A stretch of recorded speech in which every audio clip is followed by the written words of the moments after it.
Hey everyone, I'm Chef Dennis and welcome to the second annual Virtual Bloggers Conference, and we're up to session 10. Only one more after this one for this year's event, and we've got a great one for you today because it's all about Pinterest.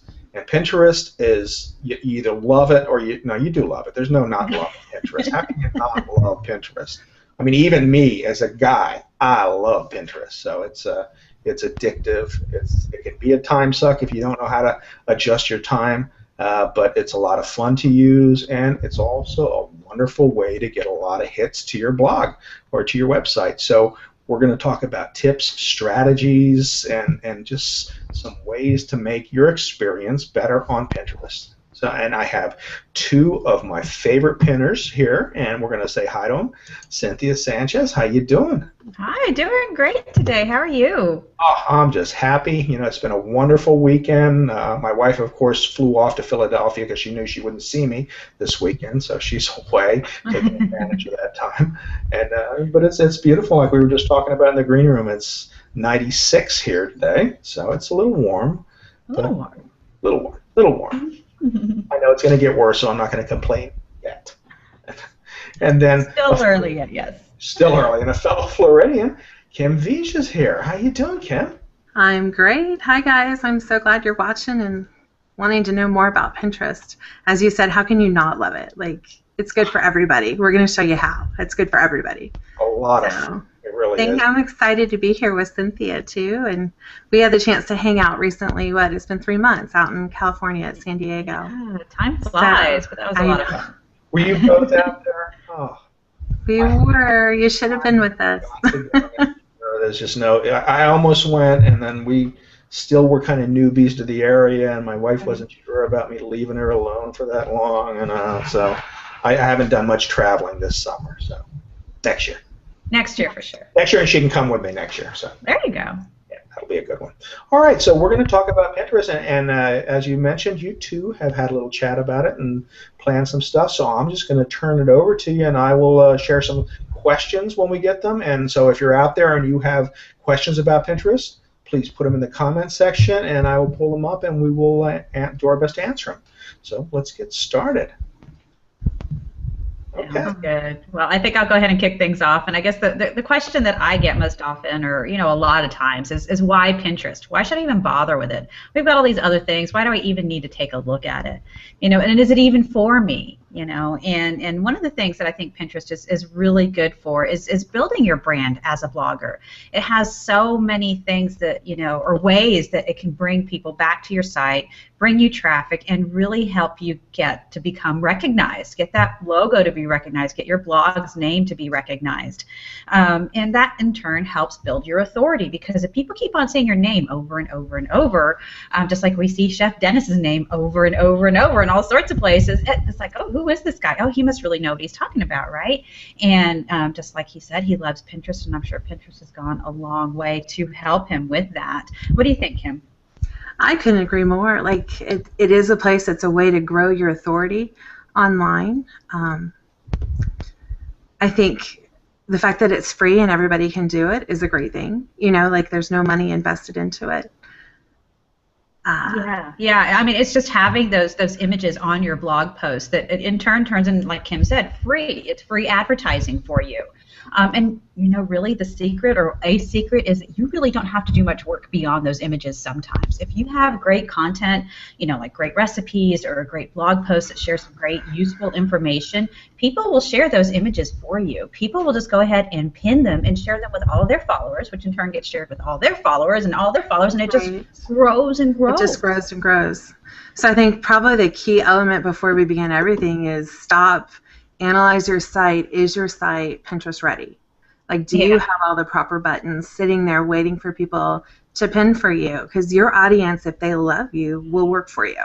Like, that's the joy of it. You want to share and be able to find great things and share them with your friends. Or maybe it's for work and share them for work. So I think making sure your site is set up properly with those buttons that Pinterest gives you, you can go straight to their site and grab them. So I think that's important. And having images ready to pin. Exactly. Yeah, those images are so important. And another benefit I think of Pinterest over some of the other social networks, even though I like Twitter, Facebook, Google Plus, all those other great tools that we have out there, is that Pinterest's longevity of pins is just amazing. And Kim, I know you've seen this even on your site. You were on my podcast. It's been a little while, a couple of weeks since the last one, and then you were on again, or previously about a year ago. And I'm sure some of those pins and those images have come back and continue to bring you traffic, even in that year. I know they have. I know your episode, I created an image for that podcast, and I pinned it, and people are still coming back to my site because they find that image. And what kind of things have you seen with as far as the longevity of your pins for your blog? Every time a season comes up, I will find pins building and building traffic again. I think at Mother's Day, I had one of mine.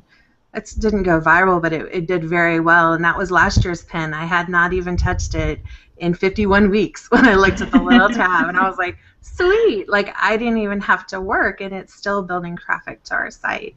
And we still get half of our traffic from Pinterest. So, if you're starting out new, I think it's a great way to build attention to yourself, as we said, to find that voice. But again, if you're a veteran, it's that work, it's sitting there doing stuff for you. Like, that's awesome. I don't know any other platform that will continue to go and go and go for you in terms of social media. Exactly. So that's why I love it. Yeah, I came across an example not too long ago. I was pinning for a client, and I was looking for content online, and I was just kind of looking around, and I found a post where somebody had written it like a couple of years ago. So this is a while back, and I clicked through the image, and the image didn't quite match up with the post, and I dug a little further and was noticing that they were taking that old content and creating new images with some of the great tools I'm sure we're going to talk about today, right. and bringing new attention to it. What they had written about was kind of, like they say, evergreen. It's always going to be applicable. It'll always be, something useful or interesting for people to read about. So they could bring new life to that old content. So it's not necessarily that you have to reinvent the wheel each and every time. Right. And if you think about it, a lot of us, when we first started the platform we're on, we were really passionate about what we were writing about, but maybe our images weren't that great. So jump back last year, the year before, and pop in a new image. You'll be surprised how quickly that new old content can be seen again by just redoing an image. I tend to pop that new image at the bottom so that once a person lands on that site, it's still what it originally was based on the older pins. But don't be afraid to do that. I think that's a huge tip for people wanting to continue to use the current information they've shared on their sites. So you don't take out the old image, then you just add in a new one. If it's not horrid, which, let's be honest, I bet if I ask anyone who's watching right now, your top pin, you're probably not that proud of. Like, it's some pin you made a long time ago, and it's been pinned a million times, and you don't know why. Because at the end of the day, it's about content. People will pin what's good content. So don't forget that, too. You can have an amazing image, but if your content's not behind it, it's not going to get shared either. But I tend to leave it there just so that it looks a little similar. But again, I think everyone does it differently. And I think it also depends on how you have your site set up. Some of us have a very specific format that we want that header image to be, but yet you could create all sorts of pins for that specific post. So, I know a lot of people like to do a little bit longer with step-by-step, particularly if you're dealing with some recipe posts. You might not have that in your post embedded, too. You don't have to embed an image in your post. You could just have it as a pin out there in the world, or on Google Plus out there in the world, and not have it in your website. So those are tricks, too, to get people in there. The picture doesn't have to be on your post, and you can still pin it? No. You can upload any image to Pinterest and attach it to any URL. I know Peg Fitzpatrick sometimes will do that with good posts that she sees. She'll create her own image and then pin it to kind of give it more promotion. So you can do it if you want to, if you have, all the time in the world. Well, that's good strategy. I do have some questions if you want to. We're going to take them real quick. We have a few of them. Let's put one up there. Katie Clark, any Pinterest advice for someone growing a business in a less eye-popping visuals profession? I'm a market research consultant, less fun to look at than food. I'll go ahead and take this one if you don't mind, Kim. Sure. Well, I'm a Pinterest consultant. There's only so many screenshots that I could take of Pinterest, and really, screenshots of Pinterest get overlooked. So it's really thinking about that kind of different perspective of whatever it is that you're writing about on your blog. So if you're talking about market research, well, who are you researching, or what's the topic that you're researching, and get an image that's connected to that. Sometimes just abstract backgrounds with text overlays. You just blurt it out there for people. This is what this article is about. My research findings for the week of whatever on this market, or whatever it is that you're researching. Just put it out there, and it doesn't have to be magazine quality. It doesn't have to be graphic artist professional, ready to make into a print, put on your wall. It has to be clear and legible and interesting, but it doesn't have to be perfect. Sometimes I talk about there's images that I found that kind of break the rules.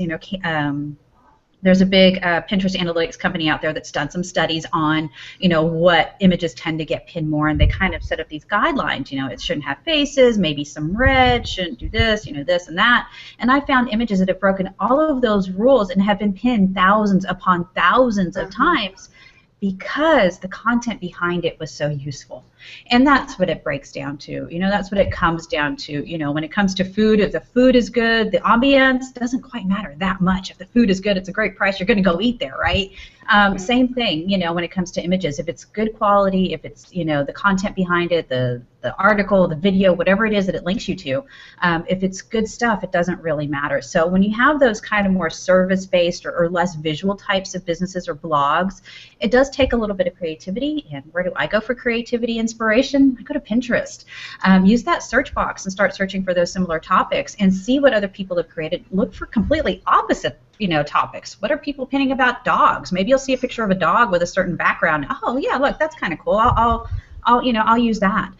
So there's lots of places. You don't have to be, I guess, to go for creativity, and you don't have to be so literal with your images. Great. Okay, we have another question up here. Actually, I'm going to go to Mike's first because it almost fits into that. Mike Alton is one of the men pinners out there that's here. And Mike's here. Mike! wants to settle the debate. What's the best size for images in Pinterest? Isn't it all about size with men anyway? I'm sorry. So that's how we need to get more men on Pinterest. There you go. Talk about size, yeah. The answer to that, vertical, no matter what, please, please, please, vertical. But image size, we use 700 by 1,000 on the images that we pin. And the ones that are on our board seem to do most successful in that kind of format. I don't know, what size do you recommend, Cynthia? When it comes for bloggers, it really depends on their blog as well and what the layout of their blog is. A lot of bloggers do have where they prefer to have a horizontal image up at the top, and then then it kind of changes underneath. But really, I say image, a tall, definitely vertical rather than landscape. Do portrait style images where they're taller rather than wide. Always works out best. But the size of it needs to be big enough to communicate what you're trying to show. I've come across, like, let's say, landscape design pictures, and they were taking out so far back, and the image was like kind of a thumbnail that was pinned. It was like a 300 by 300 square or something crazy. So when I clicked on the pin and it enlarged for me, on the screen, I still couldn't see the details, so I couldn't see what they were trying to communicate. But if they'd made it bigger, well, then I could see, the detail in that. So if you're talking, let's say, about market research, since that was a topic that was, brought up earlier, we don't need to see a huge image necessarily. If it fits nicely within the format of your blog, that way you don't have to create a separate one that's bigger for Pinterest and a separate one that's, you just pin into your blog or embed into your blog. Just big enough to show the detail, to communicate your message. Typically for my blog, since I don't do very much visual, I don't do a lot of, step-by-step tutorials like how to do a certain project or make a recipe, I usually go about, 400, 500 pixels wide, about 600 to 700 pixels tall, depending on what the image is of that I create. Really, when it comes to Pinterest, you could go, really wide, really big if you want to fill in that whole image. When you click on a pin and it enlarges on Pinterest.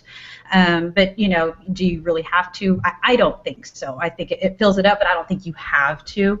But, one tip too I want to add is if you have a very passionate power of you want to have horizontal images on your site, you can always at the bottom of your post embed that vertical image and say, if you like this, please share, kind of call to action.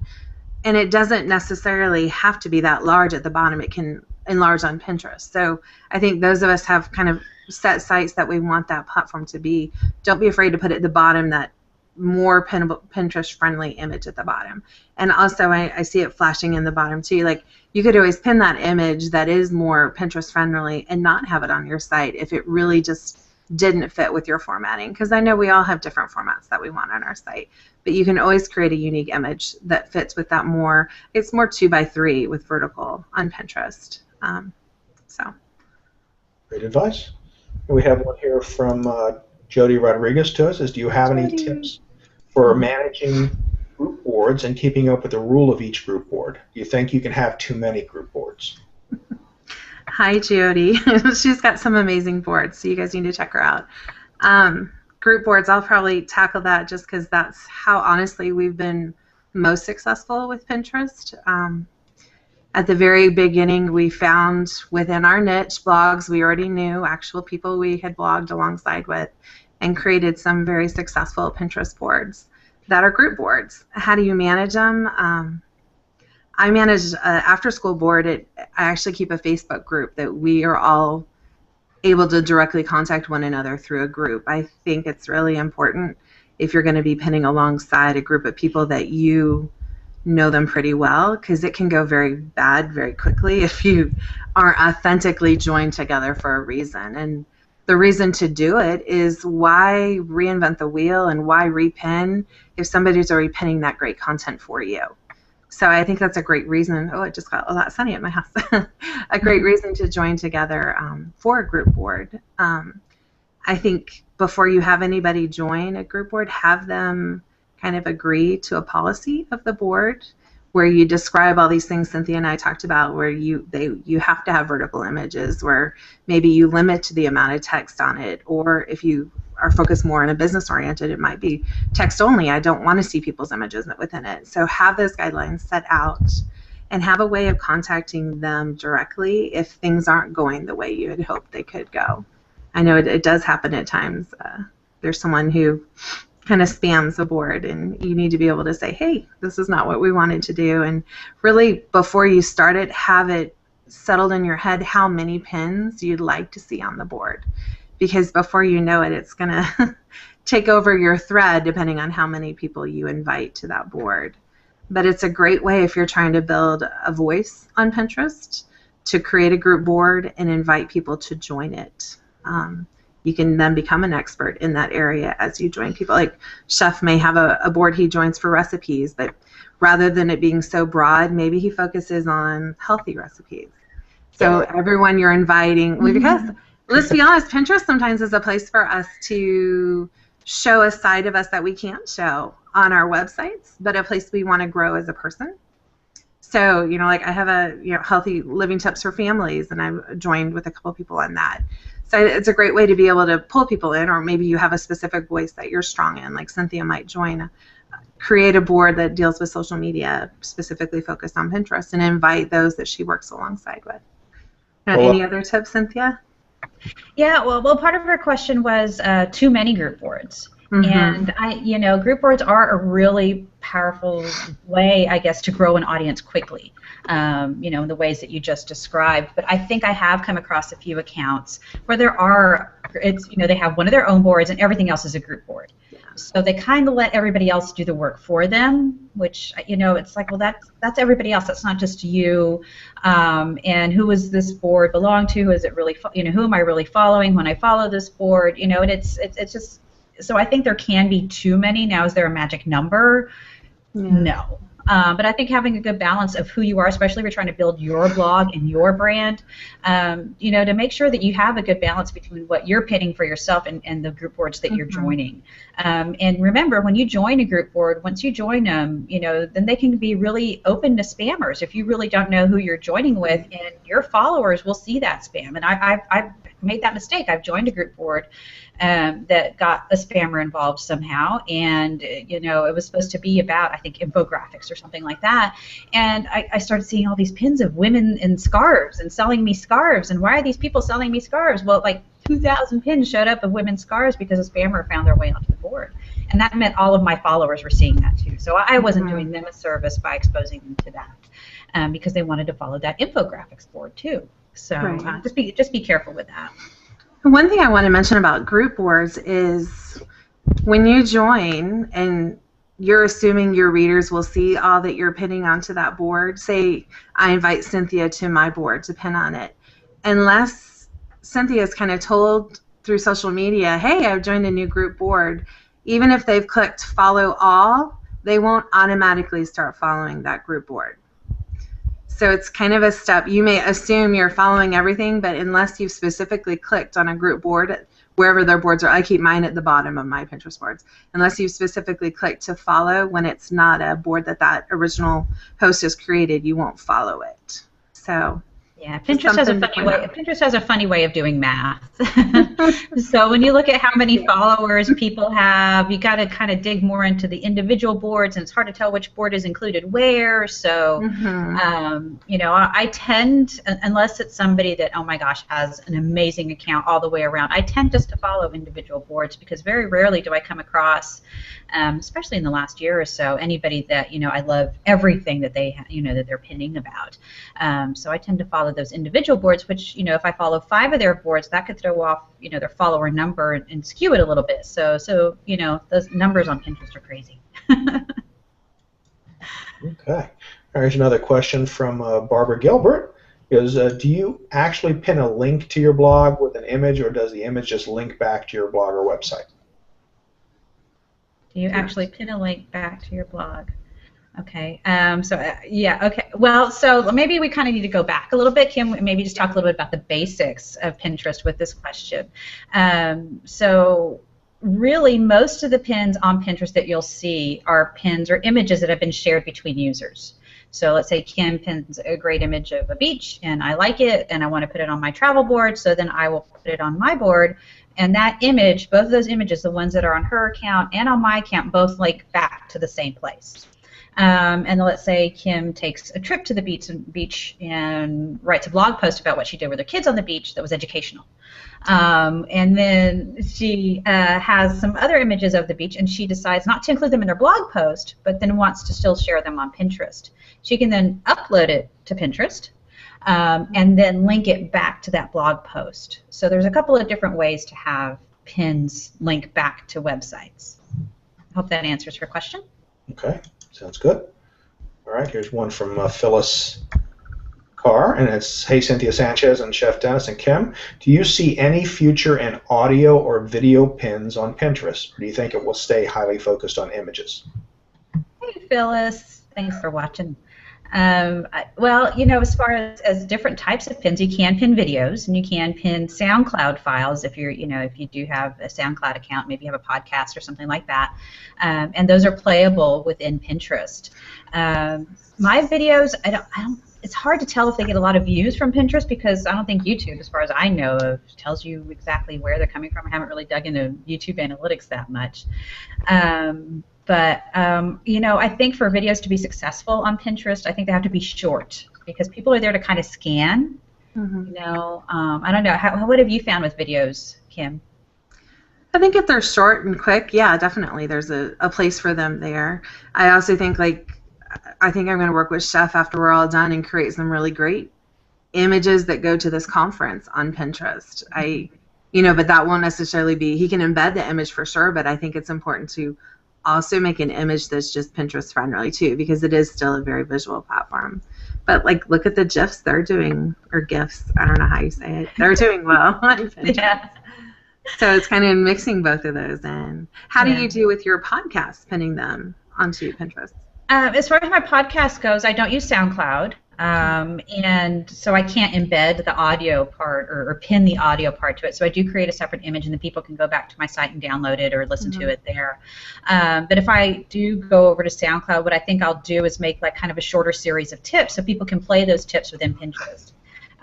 Because people tend to go to YouTube to find those long tutorial videos on what it is they're trying to find or, to learn how to do. So they're willing to watch a 3-minute video or a 30-minute video, an hour video like we're about to have to learn about what, they're wanting to learn about. But when you go to Pinterest, I think people use it in a different way. They want to, I want to find information about this, but I don't expect to find it and use it on Pinterest. I expect to find it and use it somewhere else and save it for later and share it, with my followers and that type of thing.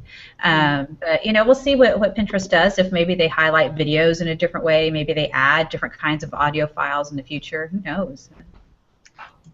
It's an ever-changing media. Yeah, it's ever-changing, that's for sure. Okay, here's one from Kathleen DeCosmo, and she's saying, what do you recommend to do with spammers that follow your boards? Would you block them? Is there more that can be done with this ever-growing problem? Yes. I would block. If you think they're a spammer, block them. Yeah, and that becomes they kind of come in waves. I don't know. Do you notice that, Kim? Yeah, and then I'll notice the waves of when Pinterest is trying to address the issue, and I'll lose a bunch of followers, and it happens. Yeah.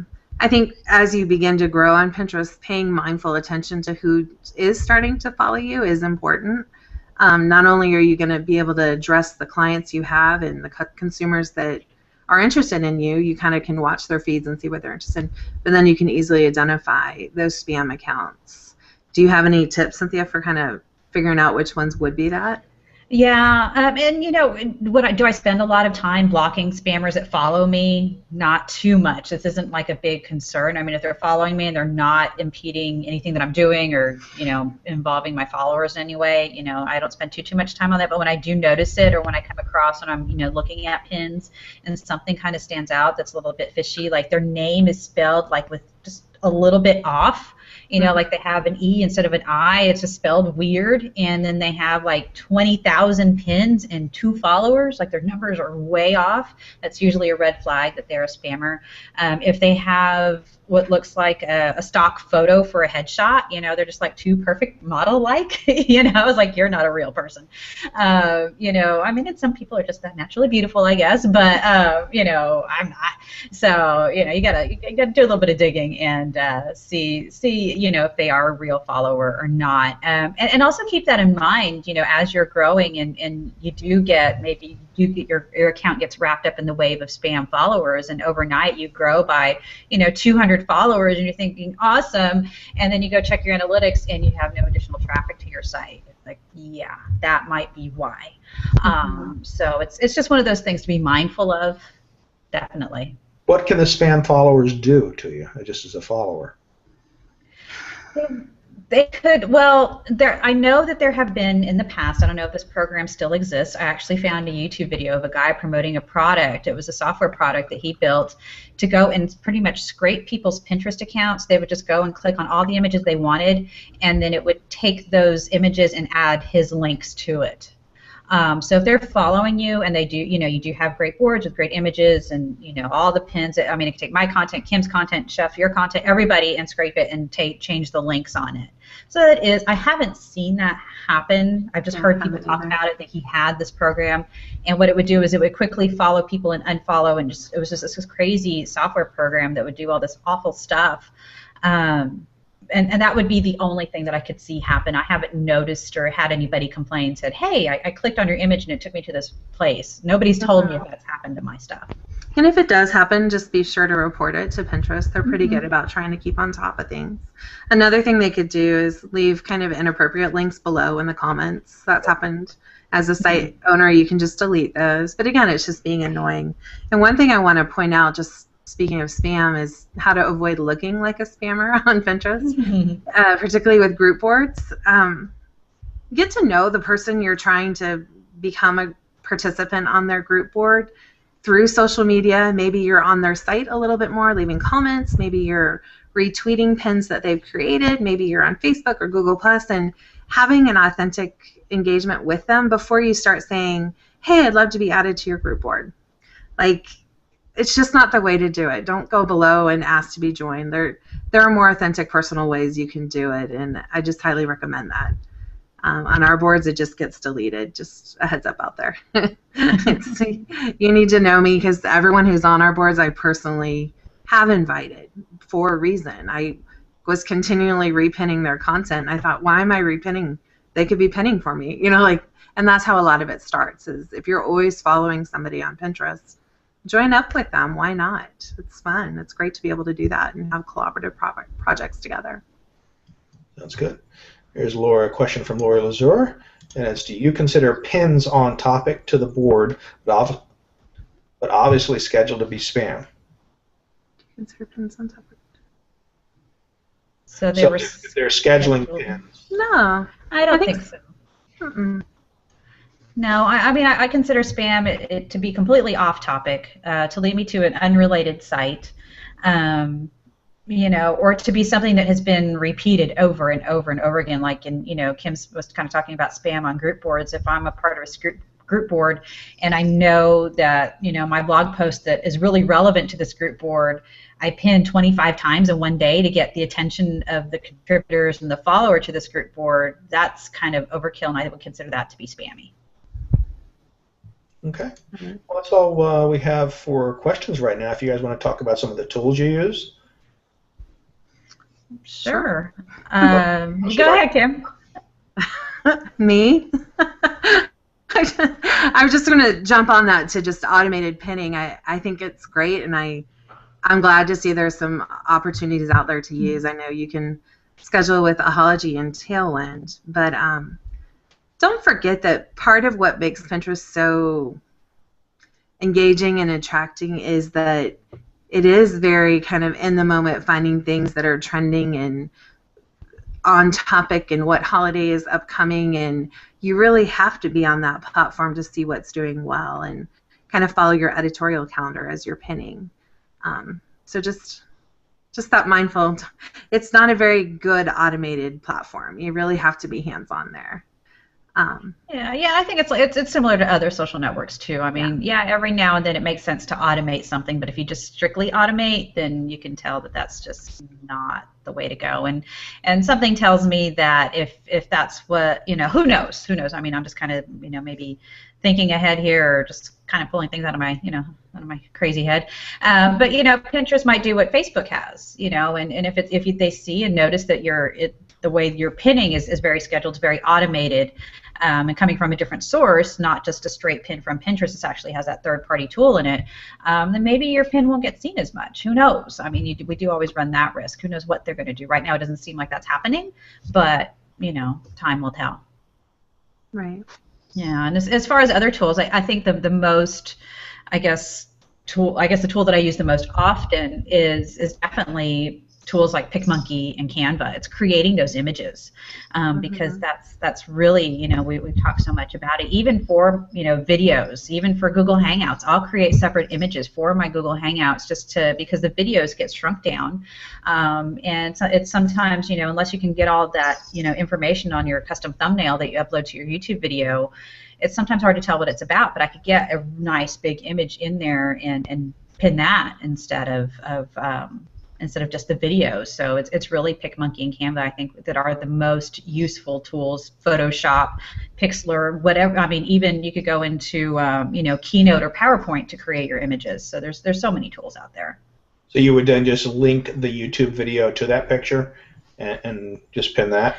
Well, for me, I don't know. Kim, what do you do? Yeah, I mean, you can do that. Just easily take that image and link it to the video and link it there. You could do a blog post about it and embed it that way. I prefer embedding my videos into my blog so people come back to my site to watch that video. Right. I want people back where I live and in my playground. I love YouTube and all that kind of stuff, but I don't want them to get distracted by the cat video that's so much more cuter than mine. Like, come on over to my site and see all this other stuff. Directly link to an event page too if you're doing a Google Hangout. If you want that chatter to continue within the page, because it's kind of fun that you can sit and everyone talk about that specific event together, although you can do it on YouTube too, but some of us just like Google Plus and hang out over this way too. So I saw Mike's comment, we have to talk about tools and keep the men interested. Well, if we were on Mina's show, we'd have to drink now because we just said tools, because every time but luckily for us, we're not. So here's a question from who we have, and Is it necessary to add hashtags in the comment section of a pin? As a food blogger, I add them because I saw a lot of the bloggers do it, but I'm not sure if it's necessary. Mhm. No, it is not necessary. And actually, this is just personal. It's what I recommend. I recommend that you don't use them unless there was really a reason to use them, and that being that you have your own unique hashtag. Right. So let's say you mentioned you're a food blogger, so you have recipe for a great summer salad. And then you in your pin description you say recipe for fresh summer salad, and then afterwards you hashtag recipe, hashtag summer, hashtag salad. That isn't necessary because Pinterest will pick up your image, pick up your pin because of the description you gave it anyway, of fresh recipe for fresh summer salad. You don't need to do those hashtags. But what those hashtags do on the web version, on the desktop computer version of Pinterest, those become shortcuts for doing links. So let's say I find your great summer salad, and then I see that you've hashtagged salad. Well, then I will click on salad, and it'll take me to everybody else's pins about salad. So it's actually kind of working against you in that way. But let's say that I'm not, let's say you're the fresh summer cook, and you do hashtag fresh summer cook. No, it's probably not likely that anybody else uses that phrase as a hashtag.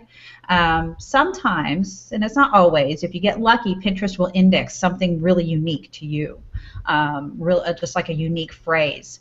And it'll just bring up the content with that unique phrase. It can, or it may or may not have that hashtag, but it'll only bring up your stuff. But they don't always get indexed, so it's kind of hit or miss when it comes to that. Another thing that if you did want to use them, that it might be beneficial for if it was a specific campaign that you were working on, or say we were all attending a conference and using that hashtag and pinning posts that we had written about it in specific events, like all of these.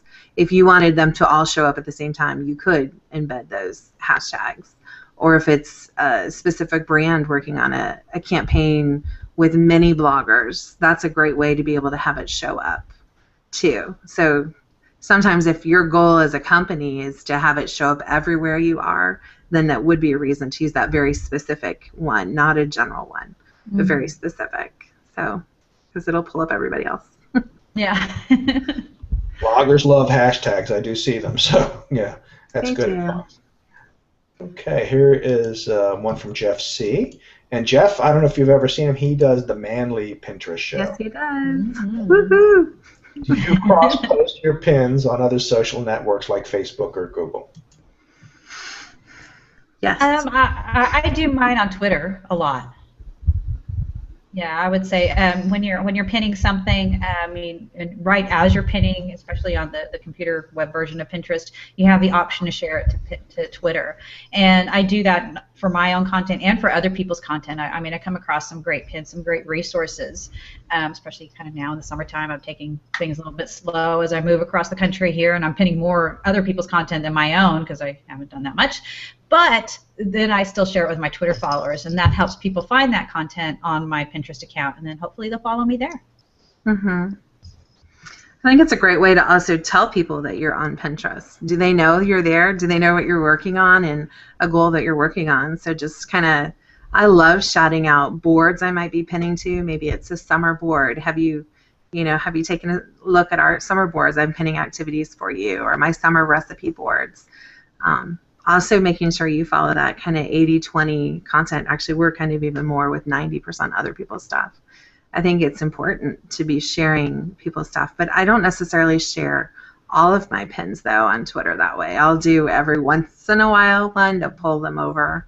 I'll try to use pin of the day every once in a while on Twitter and Google, and I'll try to use, even I do boards, like board of the week. Those are kind of fun to do. If you've stumbled across one that you love, share it. Because you never know, like, it's just a way, again, to build your voice on Pinterest and show you are an expert in the thing that you're searching for over there. And basically, at the end of the day, you're saving your readers time. That's why we're pinning, to inspire and to save them time. If they can come to you and grab it all first and not have to search, you've just worked for them for free. So that's why you're there. All right, I know everybody wants to know is how do you get more followers on Pinterest? What are the specific strategies? Are there times we need to post? Are there ways we need to post?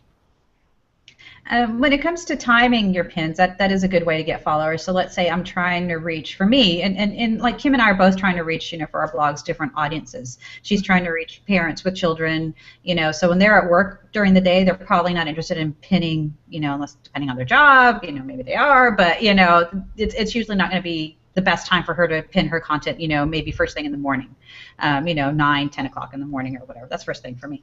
Anyway, but that's a better time for me to pin because that's when people are at work and looking to, for stuff about business. And that's what I do pin about. I pin about social media marketing and all those types of things. So that does make more sense. And for Kim, it'd probably be later in the afternoon or in the evening when, her target audience is getting onto Pinterest and that type of thing and looking for that type of content. So it's really knowing your audience, and that will help you gain followers. Another way that I like to gain followers is, let's say I find a great article on Kim's blog, and I find it, and then I go over to her Pinterest account, see that she's pinned it from Pinterest. I will repin it from Pinterest instead of pinning it straight from her blog. Because when I pin straight from her blog, she will get a notification, or she will see that her pin number has gone up by 1, but she doesn't know who pinned that. She doesn't get any message saying that I pinned that. But if I repin it from her Pinterest account, then she will, from Pinterest, get a notification, hey, Cynthia just repinned this pin. So then she gets to know me, and if I pin more of her stuff, whether it's her blog content or other things that she has pinned, then she will get to see my name over and over and over again. And people have done this on my account, and people that I knew nowhere else online or in in real life just continue to pin from my account, and I got to know them, and that's even grown to relationships on other social networks and in real life because they've done that. So that's one good strategy. I think it's a great tip. I'm glad to see that you do that too, but I'm surprised at how many people don't have their last blog post or campaign launch sitting on Pinterest ready for me to pin for them. Mm-hmm. So for me, that's automatic. Publish, post onto Pinterest. I hope everyone's doing that too, because you're missing out if that's not one of your go-to things after you publish a post. Because I would much rather repin and give you that traffic of that original pin. Because, on a pin, you've got varying different places where it shows you. So your goal when you get all those repins is to have your name shown over and over again. It's that brand recognition that you're looking for more followers. Another thing you could do is, not all the time, but if there is a key person who happens to pin something from you, is to jump over and say thank you for pinning and maybe prompt with a question. The other day I was talking about, everyday items that you use for learning at home, and I, on a couple of the pins, asked, what is your favorite item? And, all of a sudden now a whole conversation took place over there on Pinterest, which you can be community building, you can communicate on Pinterest, but it's really knowing when it's the right time to jump in and have those conversations. So that's a great way to kind of grow and create new followers too. Yeah, and just kind of going off of what Kim said, thanking people for pinning your content. If you have a business account on Pinterest, you can see analytics, and you can see who's repinned from you that you may not have noticed, that you may have missed in your notifications. And that's a good place to go back and look to see, who to thank and that type of thing. You just can't. You have to be a little bit careful with it. If you say thanks for pinning on like 5 pins in a row, Pinterest will shut you down. Well, they won't shut you down. They'll just say you can't comment anymore. They kind of say that's a little bit spammy. It's not genuine, really engaged activity if you're just, copy pasting the whole thing. So mix up your words, mix up your phrases, ask questions like Kim mentioned. Conversation back and forth on Pinterest is limited because the only place you can do it is underneath a pin. There is no private messaging or any other type of communication on Pinterest. So when you do that, it does tend to stand out to people. So let's say there's somebody maybe a little bit more influential or just as influential as you are in your space and you want to get to know them. Maybe commenting there might stand out a little bit more than commenting on Twitter or Facebook where they get bombarded with comments or questions all day. It could just be another strategy or tactic to try. Right. Okay, here Bill Ashton has, and I think we really talked about this a little bit, is what's the best way to follow someone on Pinterest? Follow all the boards of the person or pick out a handful? And I think you talked about ones that you like. So. Yeah, I was going to say I'm very specific on who I follow and what I follow, and don't necessarily, take a look and see, do you really need to know all of their content? Like, you might have someone who's pinning about nails and fashion, and that's just not what you need to follow, but they're also pinning about Pinterest strategies and blogging, like really specifically follow those boards, because I'll be honest, your feed gets overwhelming if you follow all of everyone.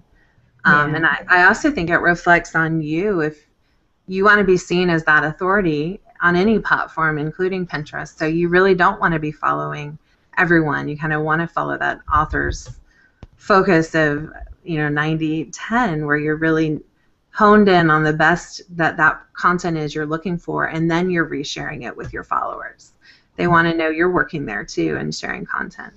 Yeah, I kind of ask myself a couple of questions before I follow it. It's like, will it help me personally, really, because my account is kind of a business and personal account, or will it help the people that I'm trying to serve? Will it help, my followers that follow me for my, Pinterest tips and, social media type of information? And if it doesn't meet those, those two qualifications, then I don't follow it. Kim, you could have some great boards about, toddler activities, and I don't have toddlers in my life right now. I don't really need that information. It's great stuff, but it doesn't really make sense for me to follow that. So it should make sense for you to follow, because if not, like Kim said, it'll just kind of clog up your feed, and you'll see so much stuff that you're not. Yeah, you'll get frustrated with Pinterest because you will see all those things that you're not interested in. One thing I think we didn't talk about before was verifying all the pins that you make. That's really important before you ever repin anything. Make sure you have checked it and make sure it goes to a valid source. I think if people run into too many of those on your boards, that's a very easy way to be unfollowed. So always checking those pins. That's make for sure. They actually go where they're supposed to go. Yeah. Sometimes people will, depending on how a blog is laid out, they'll have the whole blog post, on each individual page. It's not like shortened, or anything like that. On their homepage, you'll see, all of it. So people will pin from the homepage of a blog. Well, when you pin that image from the homepage, it takes you back to the homepage. Let's say I find that pin 6 months later. Well, that homepage has changed a lot. So if I really wanted to find that blog post, I have to do some digging. I have to look back. Chances are I'm not going to mess with it, and I will just skip it, and I will move on. So yeah, if as you're pinning, and if you're pinning for your blog, for your business, you want to do just like Kim said, and check it and verify that it goes back to where it's supposed to. And I also think another great way to gain followers is to have really good images. I know Cynthia mentioned using PicMonkey and Canva. Those are for people who maybe didn't have the background in graphic design. I know I don't in any way, so I turn to those frequently. If you have a better background and you're using Photoshop, kudos to you. I'm envious, and go with it. But you really can create some great images, but I think the one key is to find your style. When someone sees your pin, you want them to go, oh, that must be one of Cynthia's pins, or Dennis has been making something new again. Like, you want them to, as they look at the image, yep, that's you. And ways to do that are to pick 1 to 3 fonts that you want to be your brand font, and don't go from those unless maybe it's, Halloween's coming up and you do a spooky font on a thing, but you want kind of fonts to represent you. And now with PicMonkey, you can use any font over there. So it is going to, I hope, make things not look quite as similar. A lot of times things look very similar when we're all using the same platform. Another suggestion is to find a filter that works for your line so that it does always emulate your brand and what you're trying to portray. I think that's a great way to gain followers, is just that initial, oh, I know whose pin that is. I'm going to share it. I don't want to forget I saw that. So.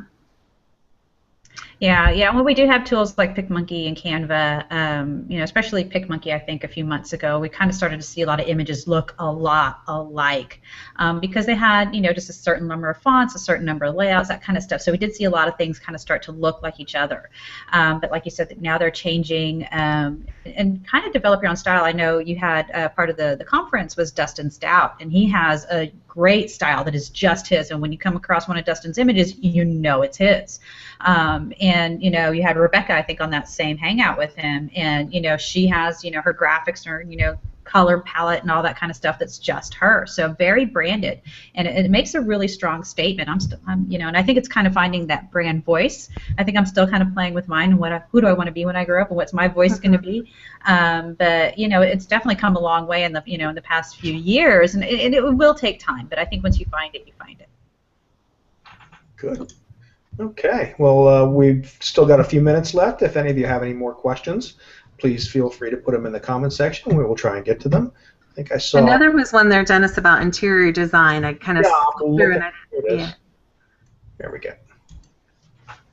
As an interior design firm, we set up boards for each client and pin the items we are sourcing for them. Some of the items are not the style I want to be known for. Is this a good idea? And by the way, this has been great. So. Right.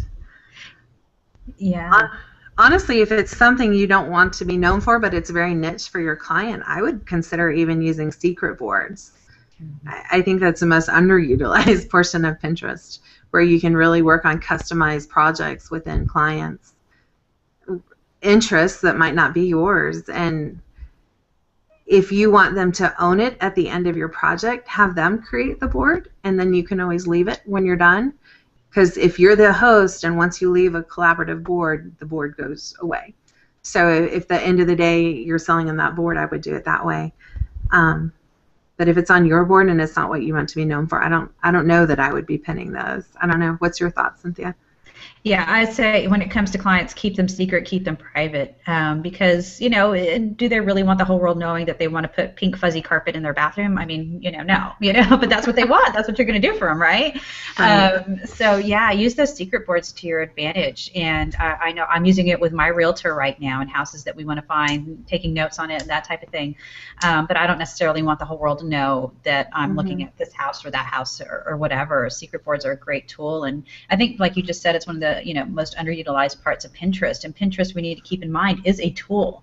And with most tools, they have multiple functions, and you can use them in so many different ways. Traffic, generation is like the main, and I think the main force behind it.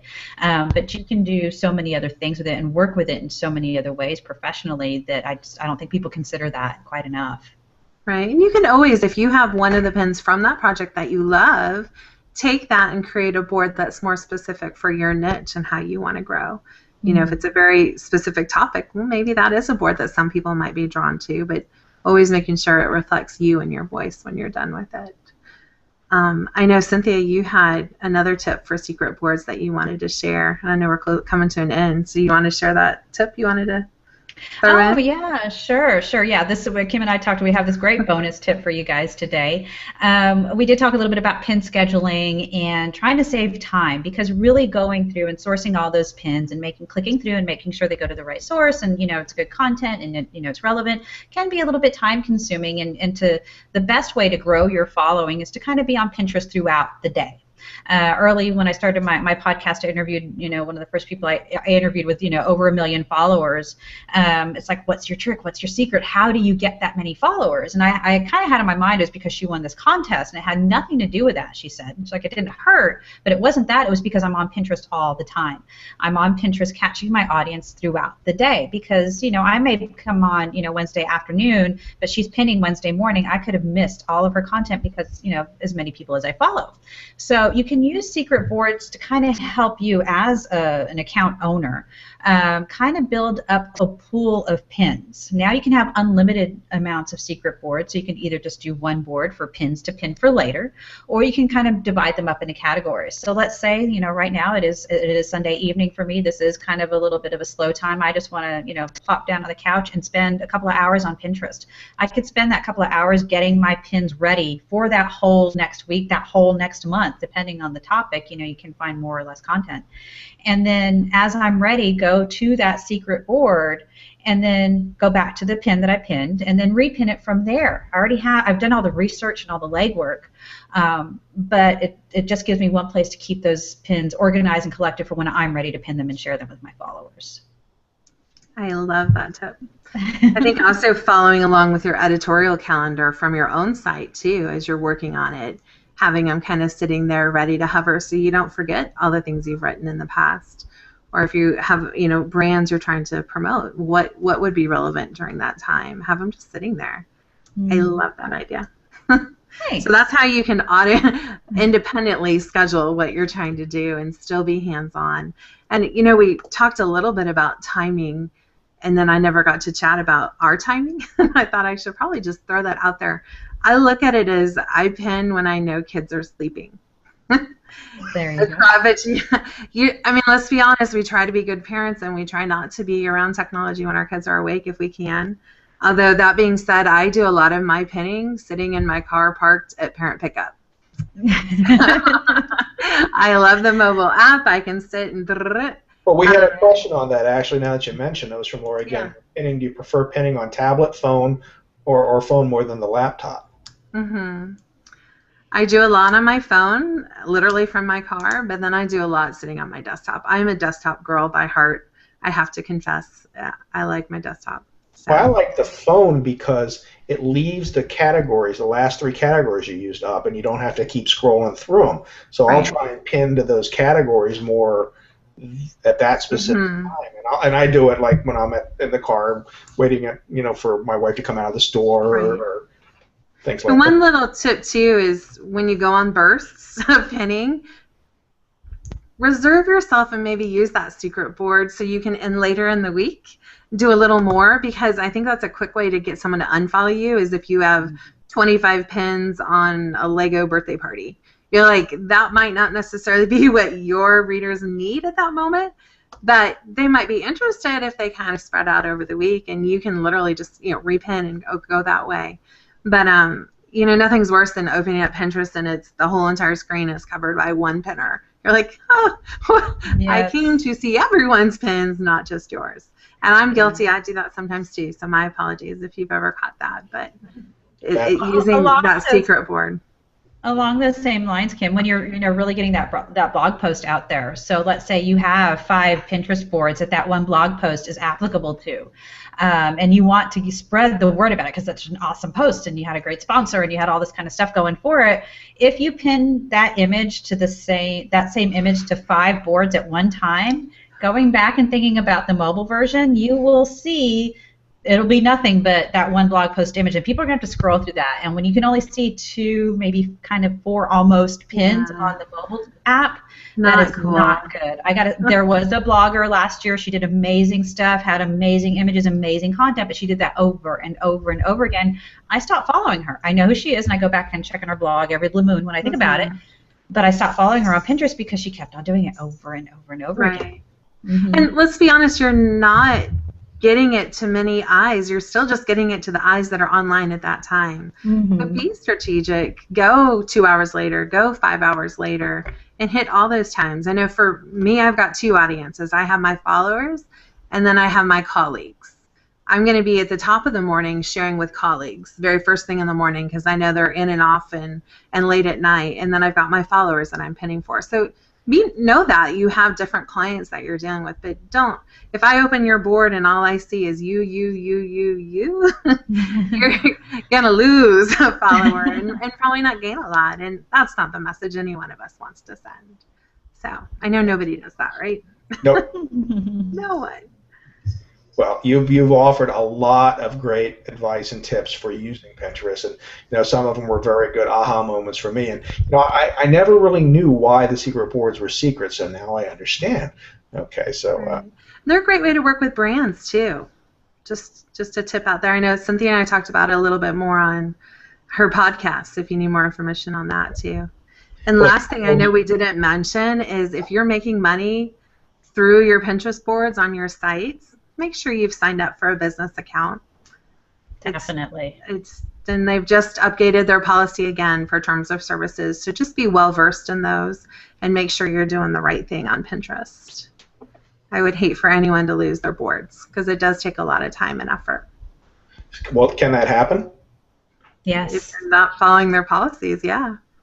Yeah, Pinterest has shut accounts down. So let's say you have sponsors for your blog and you're pinning your content. Well, your blog is your business then. And if you're using Pinterest and you're pinning that content, you have your account and it goes back and it brings you traffic and it's helping with those sponsors and it's making you money. Well, then you are using it as a business and you should have a business account. And there's other promotional things, contests, all sorts of things that people who are trying to build their presence online and using Pinterest. If you're not following those terms of service, your account can get shut down, and I've heard of it happening, and it's unfortunate because it can drive so much traffic and build your business up so quickly.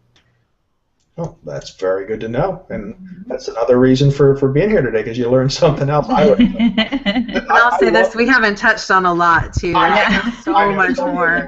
There's only so much you can get in. Yeah. But, it's been eye-opening and a lot of good stuff, and thank you all for coming. Kim, it was a pleasure seeing you again, and we have met live, so I look forward to doing that again sometime. Yeah, we'll be presenting again soon, won't we? Be at the Food and Wine Conference. That's right. Look forward to that with our Ferris wheel of social media. I know. So thank you so much for having me. I'm really thrilled to be able to talk with Cynthia and you. So, my pleasure. And Cynthia, it's very nice to have you on today, and I'm glad we finally got to meet in person here. This is our first time. Yes. Thank you so much, Chef Dennis. I always love presenting and getting to talk to Kim about Pinterest. We can go on forever, and I really appreciate this. Thanks so much. Well, it's been great. It's been session 10 of the second annual Virtual Bloggers Conference. I'm definitely going to shorten that next year, okay, because there's been a lot to say every day. And we have one more session left in about an hour, and we're going to talk about Instagram. So I hope you join me then and come back for that last one. If you haven't been able to see them all live, they're all on YouTube, so you can come back and catch them when you do have time. So thanks again for coming, and I'll see you soon.